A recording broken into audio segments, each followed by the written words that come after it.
Venerdì 11 dicembre, San Damaso I.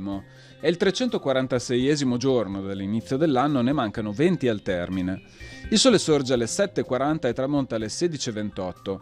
La luna si leva alle 3:25 e tramonta alle 14:27.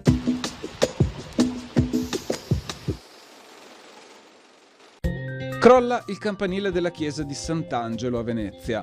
Consolidato più volte a causa delle pericolose condizioni di statica, cade solo un giorno dopo che era stato raddrizzato dall'architetto Aristotile da Bologna, che per sottrarsi alla responsabilità fugge in Russia, dove lavorerà nelle fabbriche del Cremlino.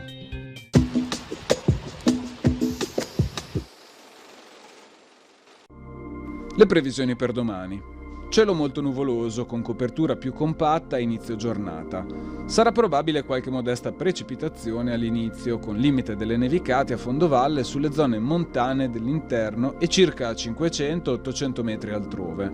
Per le temperature prevarrà un aumento, salvo locali controtendenze in pianura, specie riguardo le minime.